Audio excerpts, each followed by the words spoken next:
Indonesia bukan negara kaya akan minyak, tapi boros subsidi. Indonesia sejak dulu kala tetap dipuja-puja bangsa. Indonesia saat ini sudah tak bisa lagi mengklaim sebagai salah satu negara kaya minyak dunia. Pasalnya, produksi minyak di tanah air terpantau dalam setiap tahun terus menurun, khususnya sejak tahun 1998.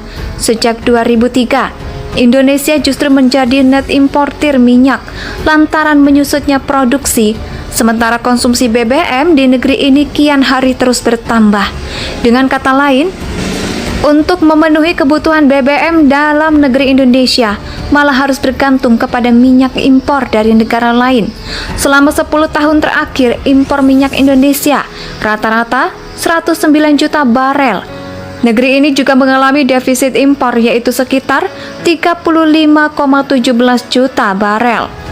Khususnya selama 2016 hingga 2021, kegiatan impor tersebut disebabkan dengan kapasitas operasional kilang berkisar 800.000 BPH atau BPH output alias realisasi produksi minyak mentah, yaitu hanya sekitar 660.000 BPH. Oleh karena itulah, Indonesia mengimpor minyak mentah serta produk-produk olahannya. Meskipun dalam setiap tahun Indonesia mengimpor banyak minyak mentah, ironisnya harga BBM dan ini tergolong paling murah dibandingkan negara-negara tetangga seperti Malaysia, Singapura, bahkan Timor Leste. Solar misalnya, seharusnya harga keekonomian atau harga pasar dunia yaitu sebesar Rp13.950 per liter. Tetapi yang berlaku di dalam negeri hanya ecerannya, yaitu sebesar Rp5.150 per liter. Pertalite harga hanya sesuai keekonomian, seharusnya Rp14.450 per liter, tetapi dijual Rp7.650. Sama halnya dengan Pertamax, harga jual seharusnya Rp17.300 per liter, dijual Rp12.500 per liter. Sementara itu, untuk LPG 3 kg, sepatutnya dijual Rp18.500 per kilogram, saat ini dijual eceran yaitu Rp4.250 dalam per kilogramnya. Murahnya harga BBM di dalam negeri disebabkan pemerintah Indonesia memberikan subsidi yang cukup besar dalam setiap tahunnya. Dalam 6 tahun terakhir, subsidi energi termasuk BBM yang telah diberikan oleh pemerintah bertumbuh sekitar 38,8% dari Rp97,6 triliun pada tahun 2017 menjadi Rp524 triliun pada tahun 2022. Jika pemerintah tak menaikkan harga BBM pada 2022, maka pemerintah harus menambah anggaran yaitu sebesar Rp190 triliun hanya untuk mensubsidi energi. Memang BBM adalah komoditas penting di negeri ini, tapi kita juga tidak memungkiri bahwa di sisi lain BBM juga menjadi salah satu alat politisasi sejak bertahun-tahun lamanya, yaitu mulai terasa sejak zaman SBY. Sejak SBY menjabat, tercatat ada 4 kali kenaikan harga BBM. Setiap kali SBY akan mengumumkannya, kenaikan BBM saat itu pula muncul isu-isu tertentu, bahkan sampai demo besar-besaran.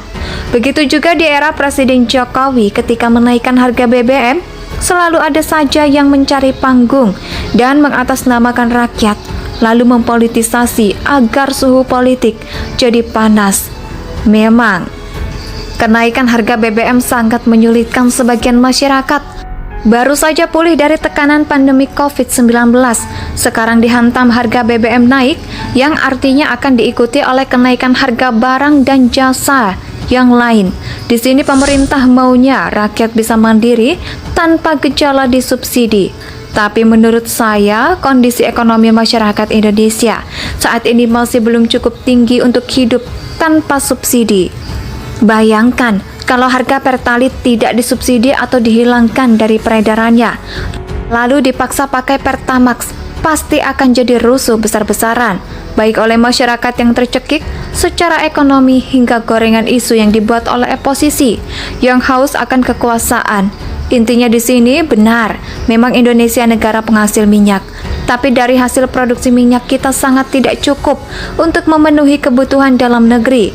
Banyak rakyat kita saat ini, apalagi pemilik kendaraan bermotor di Indonesia, kian hari semakin menggila. Bahkan, dalam satu kepala keluarga bisa sampai memiliki 3, bahkan 4 motor sekaligus. Belum lagi pemilik mobil di negeri ini, kian hari semakin bertambah. Banyak hal itu dibuktikan dengan angka penjualan mobil yang meningkat sangat signifikan dalam setiap tahunnya. Indonesia saat ini sudah tak bisa lagi mengklaim sebagai salah satu negara kaya minyak dunia. Pasalnya, produksi minyak di tanah air terpantau dalam setiap tahun terus menurun, khususnya sejak tahun 1998. Sejak 2003, Indonesia justru menjadi net importir minyak lantaran menyusutnya produksi, sementara konsumsi BBM di negeri ini kian hari terus bertambah. Dengan kata lain, untuk memenuhi kebutuhan BBM dalam negeri Indonesia malah harus bergantung kepada minyak impor dari negara lain. Selama 10 tahun terakhir, impor minyak Indonesia rata-rata 109 juta barel. Negeri ini juga mengalami defisit impor yaitu sekitar 35,17 juta barel. Khususnya selama 2016 hingga 2021, kegiatan impor tersebut disebabkan dengan kapasitas operasional kilang berkisar 800.000 BPH atau BPH output alias realisasi produksi minyak mentah, yaitu hanya sekitar 660.000 BPH. Oleh karena itulah, Indonesia mengimpor minyak mentah serta produk-produk olahannya. Meskipun dalam setiap tahun Indonesia mengimpor banyak minyak mentah, ironisnya harga BBM dan ini tergolong paling murah dibandingkan negara-negara tetangga seperti Malaysia, Singapura, bahkan Timor Leste. Solar misalnya, seharusnya harga keekonomian atau harga pasar dunia yaitu sebesar Rp13.950 per liter. Tetapi yang berlaku di dalam negeri hanya ecerannya, yaitu sebesar Rp5.150 per liter. Pertalite harga hanya sesuai keekonomian, seharusnya Rp14.450 per liter. Tetapi dijual Rp7.650. Sama halnya dengan Pertamax, harga jual seharusnya Rp17.300 per liter, dijual Rp12.500 per liter. Sementara itu, untuk LPG 3 kg, sepatutnya dijual Rp18.500 per kilogram, saat ini dijual eceran yaitu Rp4.250 dalam per kilogramnya. Murahnya harga BBM di dalam negeri disebabkan pemerintah Indonesia memberikan subsidi yang cukup besar dalam setiap tahunnya. Dalam 6 tahun terakhir, subsidi energi termasuk BBM yang telah diberikan oleh pemerintah bertumbuh sekitar 38,8% dari Rp97,6 triliun pada tahun 2017 menjadi Rp524 triliun pada tahun 2022. Jika pemerintah tak menaikkan harga BBM pada 2022, maka pemerintah harus menambah anggaran yaitu sebesar Rp190 triliun hanya untuk mensubsidi energi.